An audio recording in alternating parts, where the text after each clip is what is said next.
You know that instant when a storm announces itself before the first lightning bolt tears the sky apart? The air changes.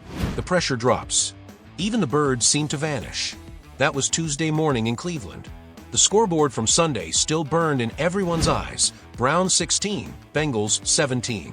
1 point, 1 heartbeat, 1 turnover too many. The meeting rooms were silent except for the shuffling of papers and the occasional sigh. The Browns hadn't just lost a game, they'd lost control of their own story. On paper, Cleveland outgained Cincinnati. They managed the clock. They owned time of possession. The defense, Myles Garrett and the front seven, kept the Bengals suffocating at just over 140 total yards. But football is cruel in the details. The Browns lost the turnover battle, missed a critical field goal window, and watched the game slip away. Numbers may tell you efficiency. The eyes told you heartbreak.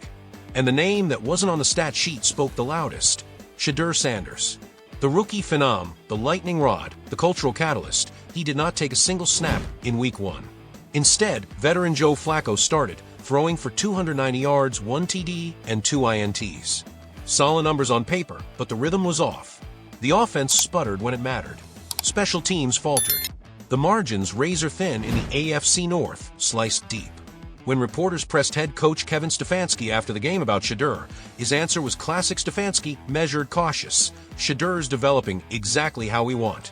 He's preparing like a pro. Right now, Joe gives us the best chance. But every week is an evaluation. He didn't say, we lost because Shedeur didn't play, but he didn't shut the door either. And that ambiguity was gasoline for every talk show and Twitter thread across the league. By Monday, the debate was everywhere. Pundits on morning shows argued over clip reels. Some insisted Flacco deserved another start to stabilize the locker room. Others said Dillon Gabriel, yes, Dillon spelled correctly, should at least get a package of plays to inject life. But most of all, the chatter orbited Shedeur. The same 4 words from weeks ago, here or anywhere, still echoed in highlight packages. Fans asked, would one drive from Sanders have been the difference? The Browns' front office couldn't publicly answer, but behind closed doors, the question lingered. And looming on the horizon, Week 2. Ravens, Mant Bank Stadium, Baltimore. The Ravens are not forgiving hosts. They're physical, disciplined, and relentless. Baltimore doesn't just test your playbook, they test your soul. Cleveland's offense needs more than incremental tweaks. It needs identity. It needs vertical aggression on early downs, misdirection that bends linebackers, tempo sequences that prevent Baltimore's defense from dictating. And hanging over every whiteboard session is the unspoken possibility: Shedeur could be the spark. In Siberia, rookie energy has become the only light after the Bengals' heartbreak. Tight end Harold Fannin Jr. turned heads with 7 catches in his debut. Running back Dylan Sampson contributed 93 yards and 8 receptions, showing he can move chains in big moments. Defensive rookies Mason Graham and Carson Schweissinger graded high on PFF's Rookie Team of the Week, a reminder that the Browns' long-term core might be sturdier than the opening loss suggests. The front office is shuffling quietly. Cole's strange release from a practice squad, depth refreshed at defensive tackle, whispers that Quinton Judkins could debut this Sunday. Small moves, but in Baltimore, even one fresh set of legs or one broken tackle can change momentum. Then came Shedeur's brief Tuesday presser, measured words, calm tone. I focus on my work. I'll be ready when my number's called. It wasn't explosive, but the subtext was louder than any viral clip. Cleveland's leadership might prefer to keep the rookie wrapped in bubble wrap, but the fan base has already unwrapped the idea in their hearts. On talk radio, the phrase, if not now, when, hung over every segment. Social media replayed Shedeur's college highlights as if to will him into the huddle. Around the league, executives are watching. Dallas producers note that Browns games are drawing rating spikes. Vegas oddsmakers are recalculating spreads after a single turnover. 2 NFC franchises quietly brainstorm what-if scenarios should the Browns mishandle this. And a speculative column even floated the idea, however premature, of a potential future trade, not because Cleveland wants it, but because leverage exists. That's what makes this week electric, the choice between immediate courage and patient caution. Option 1. Accelerate Flacco's rhythm, attack early downs vertically, and shorten third downs. Option 2. Introduce Shedeur-specific packages, adding tempo and vertical shots. Option 3. Fake aggression. Pretend to go faster without truly committing, which against Baltimore's disciplined defense is the fastest path to disaster. Dillon Gabriel's name, spelled correctly and uttered carefully, circulates in backup discussions. But the story is no longer just about depth charts. It's about identity. Cleveland has always whispered the same phrase to itself, now or never. And as Sunday in Baltimore approaches, the first whistle won't just start a football game. It will signal the next chapter in a franchise-defining saga. Even if Shedeur Sanders doesn't step onto the field, he's standing squarely in the middle of the story. The flight to Baltimore isn't long, but the emotional baggage the Browns are carrying could weigh down a jumbo jet. Inside the Berea facility, the fluorescent lights hum over late-night meetings. White boards are covered with arrows and shaded boxes, plotting out the smallest of advantages against a Ravens defense famous for taking away exactly what you want most. The room smells of stale coffee and quiet urgency. Kevin Stefanski stands at the center of the storm, like a man on a tightrope strung over Lake Erie. On one side, the rock-solid veteran approach. Stick with Joe Flacco, pound the run, limit turnovers, play field position, and trust Myles Garrett's defense to keep scores low. On the other side, a siren song. Shedeur Sanders, raw, charismatic, and unpredictable, could unlock explosive plays Baltimore hasn't seen on film. He's the vertical threat who can punish a single blown coverage, the quarterback whose improvisation can turn a broken pocket into a dagger through a secondary. Stefanski knows he can't say this out loud, but he's aware that Sunday's matchup might define his reputation in Cleveland. The city still remembers coaches who wavered, those who waited too long to make a decisive move, and watched their seasons crumble. He can almost hear sports radio callers, if he'd just given Shedeur one series. The weight of that hypothetical hangs heavier than the AFC North standings. Among the players, loyalties are less about personalities and more about rhythm. Offensive linemen, bruised from the Bengals front, quietly admire Shedeur's lightning-quick release. Receivers watch his practice reps, deep spirals whistling through the autumn air, and whisper about the vertical game they haven't showcased yet. Defensive veterans keep their poker faces, but after practice, one veteran linebacker mutters to a reporter he trusts, "We're tired of 3-and-outs putting us back on the field." Special teams players just crave stability. Quarterback chaos filters down to coverage units, and kicking teams more than fans realize. Across the division, John Harbaugh and the Ravens aren't fooled by Cleveland's public poker face. Their defensive staff is preparing for Flacco and Sanders. Film sessions include side-by-side cut-ups, Flacco's methodical intermediate game versus Shedeur's off-script brilliance.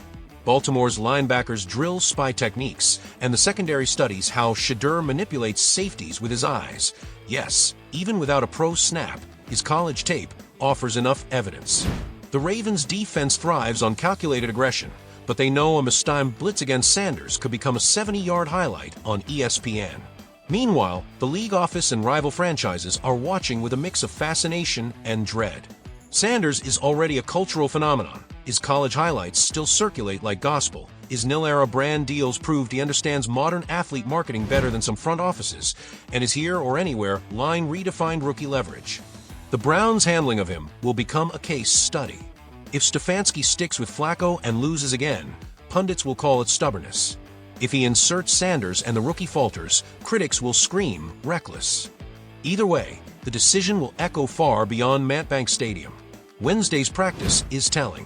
Sanders takes second-team reps, but the energy around each throw is different. Every completion draws cheers a little louder than necessary. Every spiral seems to hang in the air a fraction longer. Dillon Gabriel rotates in, crisp and efficient, but without the same magnetic pull. Quinton Judkins takes handoffs with fresh legs, his cuts hinting at a possible debut. Harold Fannin Jr. works the seam routes, the rookie tight and already becoming a safety valve Flacco trusts. Reporters note that Stefanski spends extra time speaking quietly with offensive coordinator Alex Van Pelt near midfield. From a distance, you can't hear the words, but you can read the body language. Van Pelt gesturing toward Sanders, Stefanski shaking his head slightly, both men glancing toward the cluster of receivers, laughing with Shedeur. It's the kind of silent conversation that decides seasons.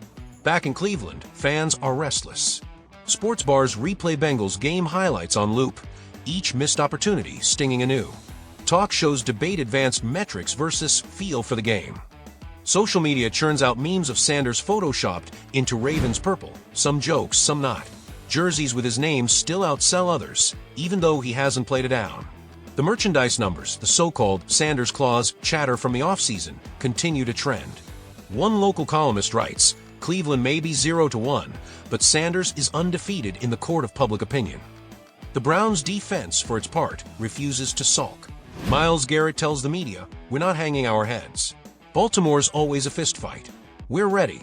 The defensive line refines gap assignments, aware that the Ravens' ground game punishes even the slightest hesitation. Linebackers run pursuit drills until twilight, chasing shadows across the practice field. On offense, Van Pelt scripts 20 plays for Sunday, 10 safe, 10 spicy. The spicy ones include jet motion misdirection, vertical seams, and a play-action rollout designed specifically for Sanders' skill set, just in case.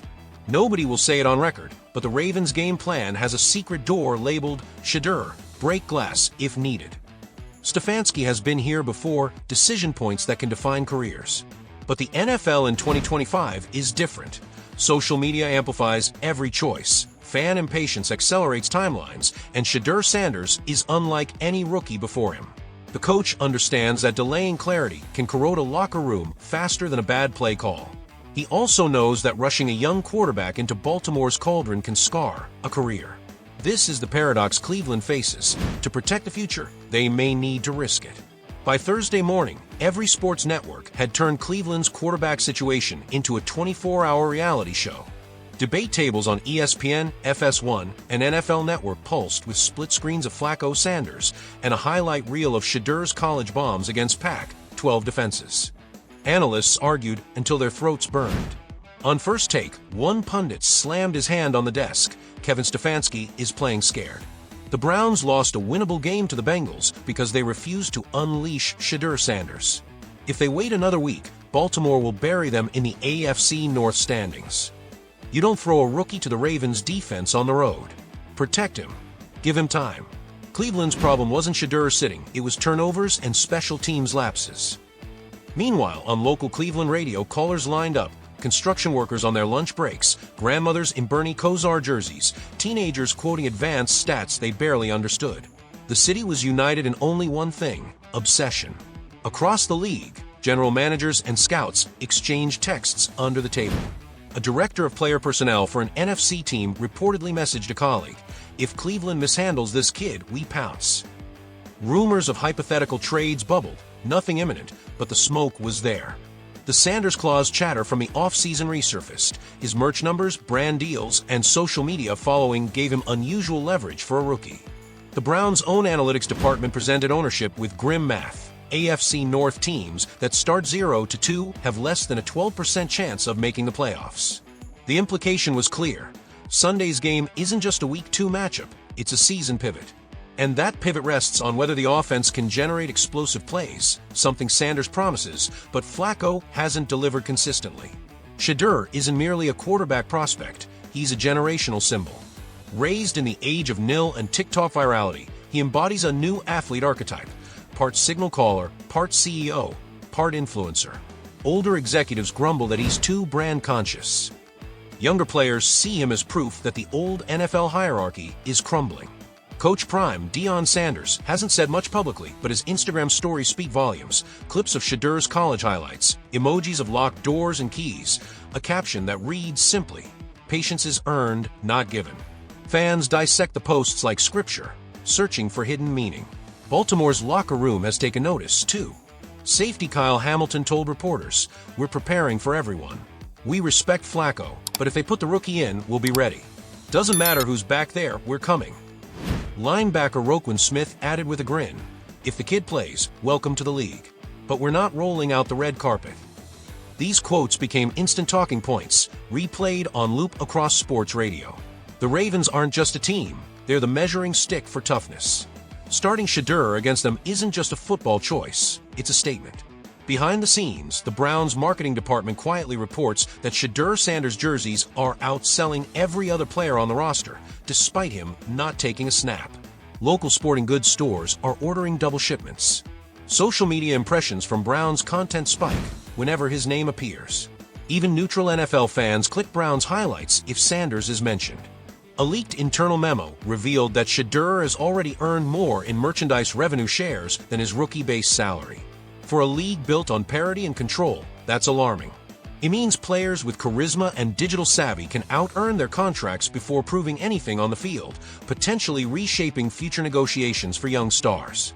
Thursday's closed-door team meeting was supposed to be about third down efficiency, but players report it felt like an intervention. Veteran center Ethan Posick urged everyone to drown out the noise. We win as a team, not as hashtags. But even he knows hashtags can shift narratives faster than any blocking scheme. After practice, receivers Amari Cooper and Elijah Moore stayed late with Sanders, catching deep balls under the dusk sky. The spirals whistled, cutting through the Cleveland evening like promises waiting to be fulfilled. Dillon Gabriel worked quietly on timing routes with the second unit, professional and poised, but the crowd of ball boys and assistants watching Sanders was impossible to ignore. In Las Vegas, oddsmakers adjust point spreads every time a new rumor leaks. In Dallas, a network producer pitches a segment titled Shedeur's Effect, the future of NFL marketing. In New York, a league official privately admits to a reporter that the Browns' situation could influence rookie contract language for years to come. Agents whisper, if Sanders forces Cleveland's hand, it sets a precedent. Rookies can leverage brands, not just performance. And young quarterbacks across college campuses take notes. Friday's walkthrough feels heavy. Stefanski's voice is steady, but players sense the magnitude. A misstep in Baltimore could plunge the Browns into chaos, a potential 0-2 hole, rising fan anger, and the possibility of ownership meddling. A victory, even an ugly one, would silence critics, restore belief, and buy time for Shedeur's development. As the team boards the plane for Baltimore, Garrett looks out the window at the Cleveland skyline. He's been through years of instability, coaching changes, quarterback controversies, near misses. He understands that stability in the NFL is fragile. He mutters to a teammate, we've got the guys. We just need the spark. That spark might be on the bench, wearing a number that already sells more jerseys than stars with playoff wins. Or maybe it's in a game plan that dares to test Baltimore's secondary in ways Flacco can execute without turnovers. Either way, Sunday isn't just another September game. It's a referendum on Cleveland's courage. Sunday night lights will flicker above Matt Bank Stadium, but for Cleveland, the real illumination will come from within. 1 week ago, a single-point loss to the Bengals turned doubt into a drumbeat. Now, every heartbeat inside that locker room sinks to a single truth. The Ravens won't wait for anyone to figure themselves out. Kevin Stefanski has spoken of patience, but patience doesn't earn first downs in Baltimore. Joe Flacco brings steadiness, Dillon Gabriel offers a change of pace, and Shedeur Sanders, still waiting, represents possibility. Even without a snap, his name hovers over the huddle like static before a lightning strike. The veterans know the math. 0-2 in the AFC North can sink a season before autumn leaves turn. The rookies feel the weight too. Harold Fannin Jr., Dylan Sampson, Mason Graham, bright sparks trying to ignite a franchise starving for momentum. Across the line of scrimmage, John Harbaugh's Ravens smell blood. Baltimore feeds on hesitation. Blitzes will come from impossible angles. Safeties will disguise coverages until the last heartbeat, and every yard will be contested. For the Browns, this isn't just a game. It's a statement of identity. Stick with the veteran plan and hope efficiency trumps explosiveness, or risk a glimpse of the future, even if only for a play or two, by letting Sanders touch the field? When the whistle blows in Baltimore, scoreboards will track points, but the league will be watching for something bigger, a franchise either seizing its moment or letting it slip.